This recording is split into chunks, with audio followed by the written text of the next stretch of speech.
राम जय जय राम श्रीराम जय राम जय जय राम नीलाम्बुश्यामल कोमलांगम सीताशमारोपितवां भागम पाणो महासायक चारुचापम नमामि रामं रघुवंशनाथम। ओम श्री सीतारामचंद्राभ्यां नमः उमा महेश्वराभ्यां नमः। ओम श्री एकादशमुखी दक्षिणेश्वर धाम दरगाह सिंहते नमः। सत्संग क्रम में आज श्रीमद्भागवत महापुराण से अष्टम स्कंद की कथा शुरू हो रही है, जिसमें पहले अध्याय कथा में मनवंतरों का वर्णन किया जा रहा है। राजा कहते हैं, राजोवाच स्वयं भुवस्येह गुरो वंशो अयम विस्तराच्युतः यत्र विश्वसजाम सर्गो मनुनन्यान्वदस्वनः। राजा परीक्षित ने पूछा, गुरुदेव स्वयं भू मनु का वंश विस्तार आप मैंने सुन लिया है। इसी वंश में उनकी कन्याओं के द्वारा मरीचि आदि प्रजापतियों ने अपनी वंश परंपरा चलाई थी। अब आप हमसे दूसरे मनुओं का वर्णन बताइए। यत्र यत्र हरे नामो कर्माणि चा महीयसः गृह्णन्ति कवयो ब्रह्मंस्तानि नो वद शृण्वताम्। तो ब्रह्मन ज्ञानी महात्मा जिस जिस मनवंतर में महामहिम भगवान के जिन जिन अवतारों और लीलाओं का वर्णन करते हैं, उन्हें आप अवश्य सुनाइए। हम बड़ी प्रसन्न श्रद्धा से उनका श्रवण करना चाहते हैं। भगवान विश्व भावन भगवान बीते हुए मनवंतरों में जो जो लीलाएं कर चुके हैं, वर्तमान मनवंतर में जो कर रहे हैं और आगामी मनवंतरों में जो कुछ करेंगे, वो सब हमको आप बताइए। तो श्री सुखदेव जी कहते हैं कि मनवो अस्मिन् व्यतीताः खट्कल्पे स्वयंभुवादयः आद्यस्ते कथितो यत्रो देवादीनां च संभवः। श्री सुखदेव जी ने कहा कि इस कल्प में स्वयंभू आदि 6 मनवंतर बीत चुके हैं। उनमें से पहले मनवंतर का वर्णन किया जा चुका है। उसमें देवता आदि की उत्पत्ति हुई थी। स्वयं भी मन की पुत्री आकुति से यज्ञ पुरुष के रूप में धर्म का उपदेश करने के लिए तथा देवहूत से कपिल के रूप में ज्ञान का उपदेश करने के लिए भगवान ने उनके पुत्र रूप से अवतार ग्रहण किया था। परीक्षित, भगवान कपिल का वर्णन पहले तीसरे स्कंद में किया जा चुका है। अब भगवान यज्ञ पुरुष ने आकुति के गर्भ से अवतार लेकर जो कुछ किया उसका वर्णन किया जा रहा है। परीक्षित, भगवान स्वयंभू मन ने समस्त कामनाओं और भोगों से विरक्त होकर राज्य छोड़ दिया। वे अपनी पत्नी शत्रुपा के साथ तपस्या करने के लिए वन में चले गए।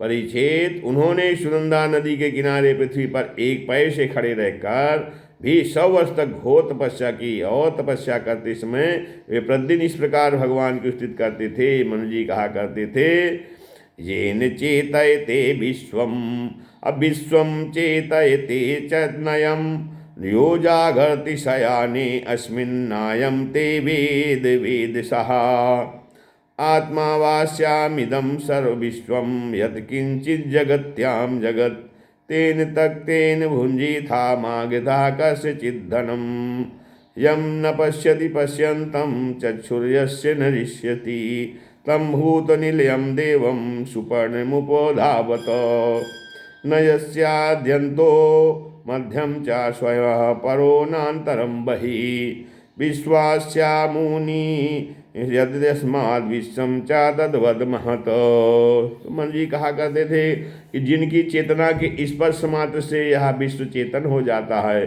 किंतु वह विश्व जिन्हें चेतना का दान नहीं कर सकता, जो इसके सो जाने पर प्रलय में भी जागते रहते हैं, जिनको यह नहीं जान सकता, परंतु उसे जो उसे जानते हैं वही परमात्मा है। यह संपूर्ण विश्व और इस विश्व में रहने वाले समस्त चर अचर प्राणी सब उन परमात्मा से ओतप्रोत हैं। इसलिए संसार के किसी भी पदार्थ में मोह न करके उसका त्याग करते हुए ही जीवन निर्वाह मार्ग के लिए उपभोग करना चाहिए।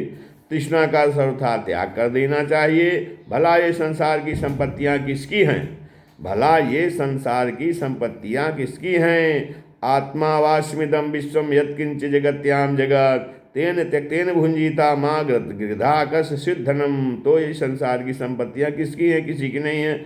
भगवान सबके साक्षी हैं। उन्हीं बुद्धि वृत्तियाँ या नेत्रादिंदियाँ नहीं देख सकती, परंतु उनकी ज्ञान शक्ति अखंड है। समस्त प्राणियों के हृदय में रहने वाले उन्हीं स्वयं प्रकाश असंग परमात्मा की शरण ग्रहण करो, जिनका न आदि है न अंत, फिर मध्य तो होगा ही कहाँ से। जिनका न कोई अपना है और न पराया, और न बाहर है न भीतर है, वे विश्व के आदि अंत मध्य, अपने पराये बाहर और भीतर सब कुछ हैं। उन्हीं की सत्ता से विश्व की सत्ता है, वही अनंत वास्तविक सत्य पर ब्रह्म है।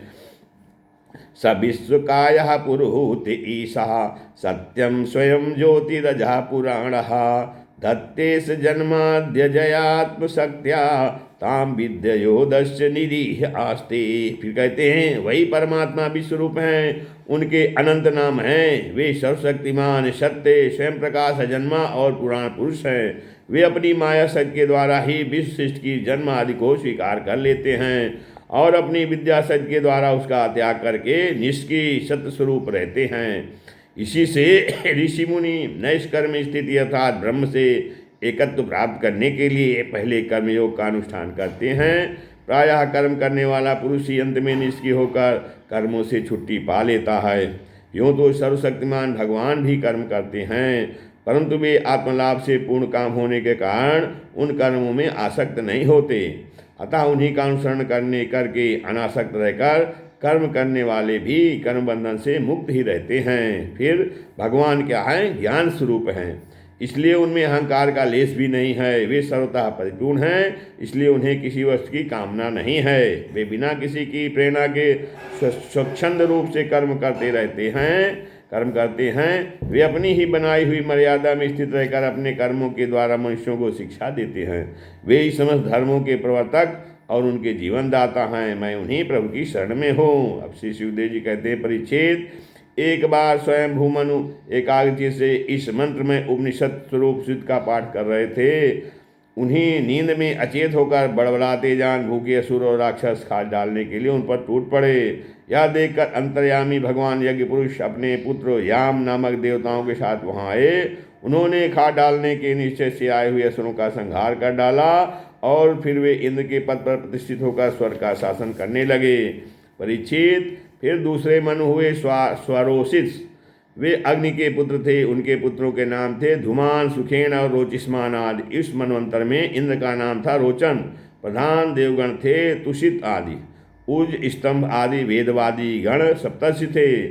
उस मनवंतर में वेदशिरा नाम के ऋषि की पत्नी तुषिता थी। उनके गर्भ से भगवान ने अवतार ग्रहण किया और विभु नाम से प्रसिद्ध हुए।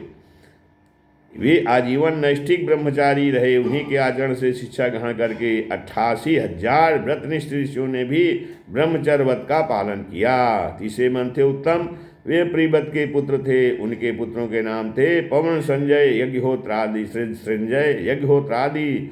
उस मनवंतर में वशिष्ठ जी के प्रमद आदि 7 पुत्र सप्तर्षि थे। सत्य, वेदसुत और भद्र नामक देवताओं के प्रधान गण थे और इंद्र का नाम था सत्यजित। उस समय धर्म की पत्नी सुश्रीनिता के गर्भ से पुरुषोत्तम भगवान ने सत्यसेन के नाम से अवतार ग्रहण किया था। उनके साथ सत्यव्रत नाम के देवगण भी थे। उस समय के इंद्र सत्यजित के सखा बनकर भगवान ने असत्य परायण, दुशील और दुष्ट यक्षों, राक्षसों एवं जीवद्रोही भूतगणों का संहार किया।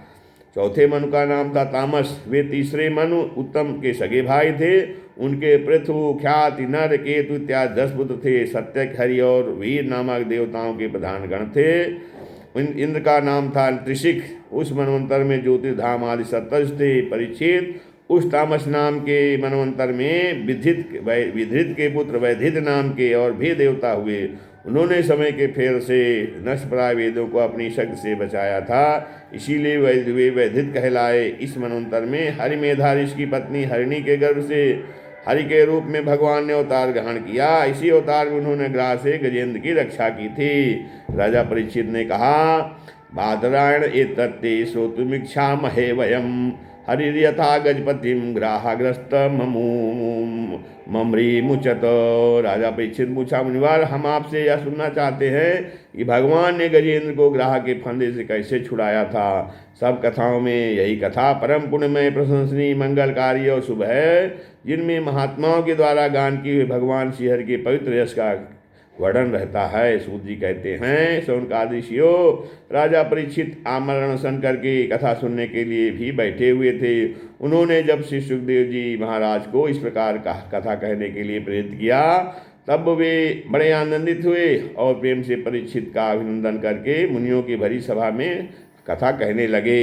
इस श्रीमद्भागवते महापुराणे परमहंसायां संहितायां अष्टम स्कंदे मन्वन्तरानुचरिते प्रथमोऽध्यायः। श्री राम जय जय राम।